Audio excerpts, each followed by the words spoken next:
मित्रांनो, आजच्या व्हिडिओचं नाव आहे रुमेटॉइड आर्थरायटिसची लक्षणे आणि उपाय. काय ते बघूया. हा रुमेटॉइड आर्थरायटिस काय आहे ते बघूया.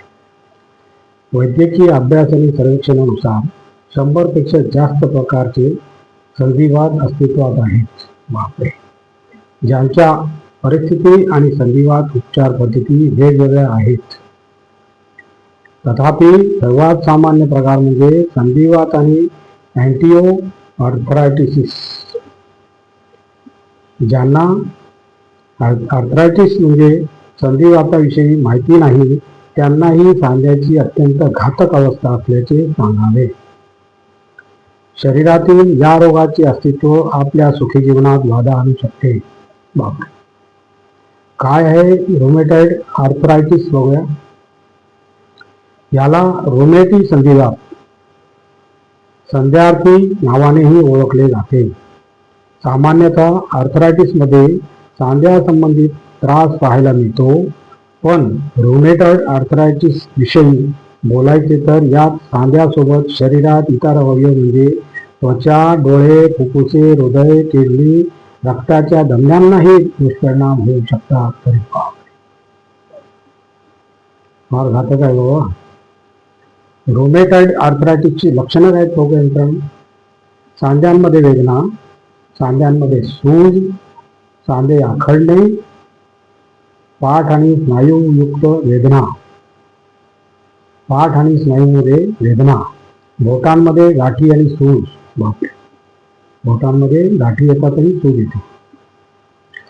रुमेटॉइड आर्थरायटिसची कारणे काय बघूया.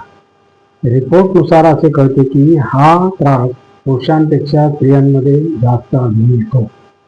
बघूया. स्त्रियांमध्ये दुप्पट तिप्पट जास्त रुमेटॉइड आर्थरायटिस होण्याचा धोका असतो. काही अनुवंशिक कारणामुळेही रुमेटॉइड आर्थरायटिसचा धोका होऊ शकतो. धूम्रपान व अयोग्य असंतुलित खाण्यापिण्यामुळे ही समस्या होऊ शकते. जेनेटिक लिंक काय आहे हे स्पष्ट नसले तर त्यामुळे हा त्रास होऊ शकतो असे मानले जाते. स्थूल व्यक्तींनाही अशा प्रकारच्या स्थितीबाबत सावध राहण्याची गरज आहे. आपल्या बॉडी मास इंडेक्स 18.5 ते 24.9 दरम्यान ठेवावा. ही रेंज आपले वजन दृढतेच्या सीमेत असल्याचे दर्शविते. 25 पेक्षा जास्त BMI आपण जास्त वजनाच्या मर्यादेत असल्याचे दर्शवतो. संतुलित एस्ट्रोजन हार्मोन ही रुमेटॉइड आर्थरायटिसचे कारण होऊ शकतो. रुमेटॉइड आर्थरायटिसचे प्रकार. रुमेटॉइड आर्थरायटिसचे प्रामुख्याने 3 प्रकार आहेत. सेरोपॉझिटिव्ह RA, सेरोनेगेटिव्ह RA आणि ज्युवेनाइल आर्थरायटिस RA. रुमेटॉइड आर्थरायटिसचे उपचार.